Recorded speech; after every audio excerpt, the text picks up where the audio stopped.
included. What kind of opportunities do you see as they try to integrate further into the global economy, become more Asia-facing themselves in the process? I mean, there is a clear agenda there for them as they try to upgrade their economy. But there is a reason that you're making this happen, that you're going after WTO. And so maybe give us a few words on the benefits of it all. Well, first of all, we've had a excellent working relationship with President Medvedev. The United States and Russia obviously have a whole range of differences on a whole range of issues, but we also have some common interests. And I believe it is very much in the United States' interest to see Russia in the WTO. Yeah.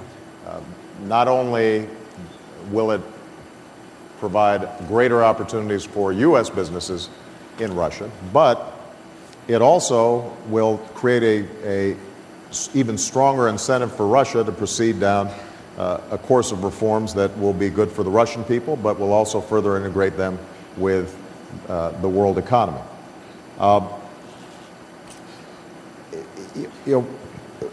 For the United States, I think a message that applies not only to the TPP but also to Russia is the U.S. will do well if everybody's playing by the rules. Right. I believe we've got some of the best entrepreneurs, businesses, universities. We have a system that has some flaws, but overall we have extraordinary transparency. We have a legal system that protects intellectual property. We are at the cutting edge of the information technology boom. And so if we can create a system in which everybody's playing by a common set of rules, everybody knows what those rules are, then I think U.S. workers and U.S. businesses are going to excel. There's no reason why globalization should be something we fear. It's something that we should be able to excel at as long as everybody is in agreement about how we proceed. And so whether it's in the WTO, whether it's in the TPP, whether it's in forums like APEC, my message to all our trading partners, to other countries, is if you are playing by the rules, then America's ready to do business. Yeah. And we will remain open. We will fight against protectionist measures, but we're also going to be pushing hard to make sure that you are not engaging in gaming the system. And we want strong enforcement of these international norms and rules. We think that'll be to everybody's benefit over the long term. Agree, and many of us have, I should say, benefited from the steadfastness that many in your cabinet have shown in supporting this, the enforcement side of WTO, and we appreciate it. China. You will be meeting here with China's senior leadership, and many of us in the business world face a common dilemma with China that perhaps you do at your level. We see a world where our interests lay in both competing with China on one hand in global markets and within their marketplace, and also engaging with China for access to its market on the other. Yet challenges abound, and you alluded to a lot of them just a minute ago. Intellectual property protections, adherence to the WTO rules you mentioned, currency debate, drilling rights, et cetera. There's a long list. But against that backdrop, will you be getting into specifics this week in your discussions? And how would you assess the U.S.-China relationship when voices now on both the left and the right are calling for a harder line from your administration? Tough to navigate. Well, first of all, I think that we have created a frank dialogue with the Chinese over the last 2 years that has benefited both countries. And my general view is that there can be a friendly and constructive competition between the United States and China, and a whole range of areas where we share common interests and we should be able to cooperate. We should be rooting for China to grow, because not only does that then present an enormous marketplace for American businesses and American exports, but to see so many millions of people, hundreds of millions of people lifted out of poverty is a remarkable achievement. And so whether it's China, whether it's India, these emerging countries, what they're accomplishing in a few short decades, alleviating poverty, helping ordinary people all around the world get access to opportunity, that's a wonderful thing that we should be rooting for. And those are potential customers for us in the future. But what I have said since I first came into office, and what we've exhibited in terms of our interactions with the Chinese, is we want you to play by the rules. And currency is probably a good example. Yep. There are very few economists who do not believe that the RMB is not undervalued. And that makes exports to China more expensive, and it makes exports from China cheaper. That disadvantages American businesses, it disadvantages American workers. And we have said to them that this is something that has to change, and by the way, it would actually be good for China's economy if they refocused on their domestic market. Yeah. That kind of appreciation of their currency would help the overall balance of payments globally, and it would increase growth in China and increase growth here in the United States. Intellectual property. I don't think it's any secret. Jim, you talk to a lot of CEOs and probably a lot of folks in this room. For an economy like the United States, where our biggest competitive advantage is our knowledge, our innovation, our patents, our copyrights, for us not to get the kind of protection that we need in a large marketplace like China is not acceptable. Right. Government procurement.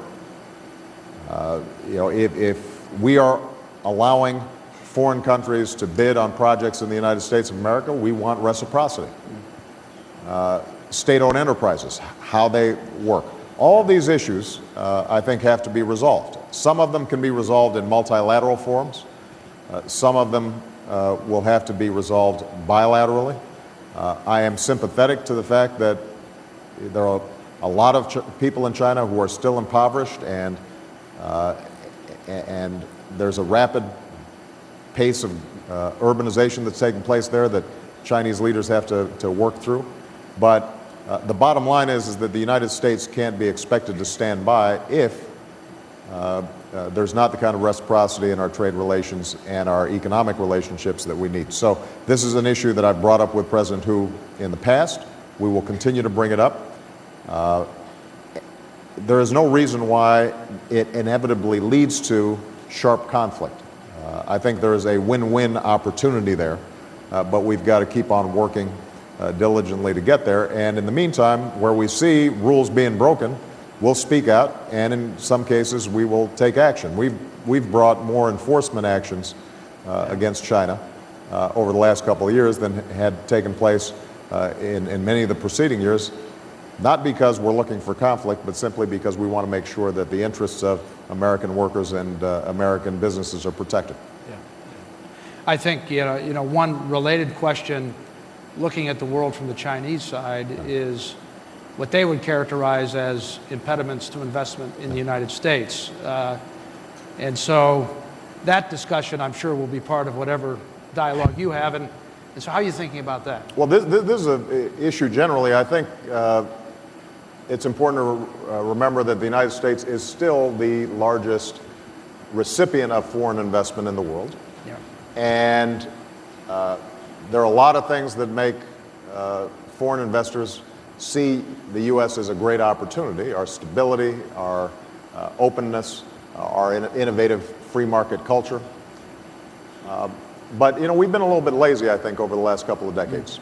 We've kind of taken for granted, well, people will want to come here, and we aren't out there hungry selling America and trying to attract new businesses into America. And so one of the things that my administration's done is set up something called Select USA that organizes all the government agencies to work with state and local governments where they're seeking assistance from us to go out there and make it easier for foreign investors to build a plant in the United States and put outstanding U.S. workers back to work in the United States of America. And we think that we can do much better than we're doing right now.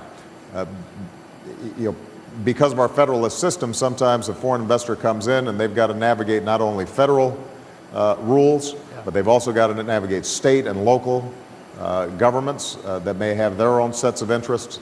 Being able to create, if not a one-stop shop, then at least no more than a couple of stops for people to be able to come into the United States and make investments, that's something that we want to encourage. You know, and I'm old enough to remember this process around Japanese automotive companies 20 or 30 years ago. Right. And the process moved slowly then, had some of the similar dynamics, right. But some of those companies are very, very fine American companies, quote unquote, and have contributed a lot to our economy. And look, these companies can put people back to work. Yeah. They can have a terrific impact, and it's important for us to make sure that, since we want American companies to be able to invest in other countries, that we also show some openness to their investments here. One thing I want to mention, Jim, that I think is important, I mentioned that we're on track to double our exports, a goal that I set when I first came into office. Part of the reason for that is because of some terrific work that's been done by our Export-Import Bank.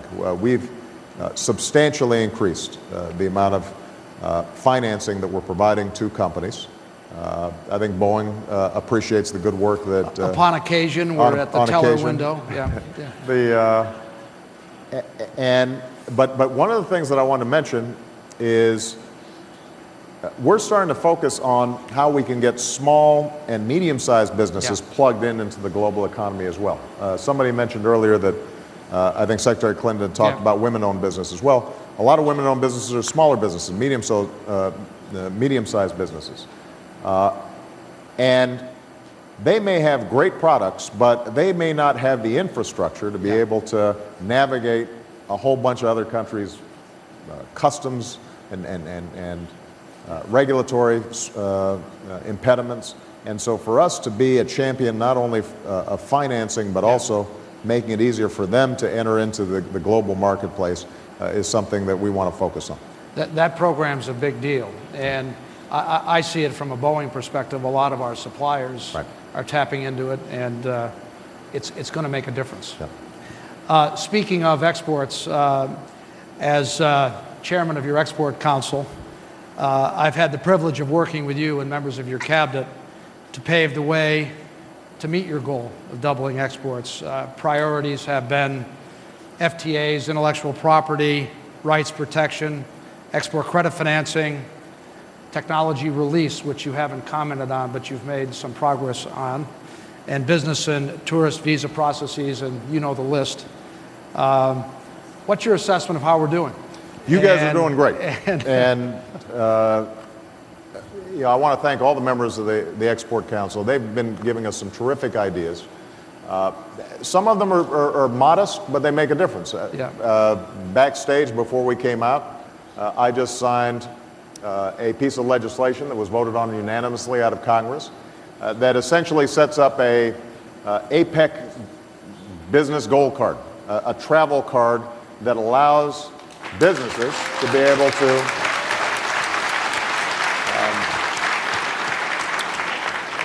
everybody here appreciates it because they're not going to have to wait in line as long at the airport. So exactly. That generated a lot of popularity. But that's an idea that came out of the Business Council.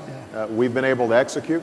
And we're going to keep on trying to pursue every avenue that we have to see how we can ease and smooth the ability of doing business with the United States and U.S. businesses being able to operate overseas.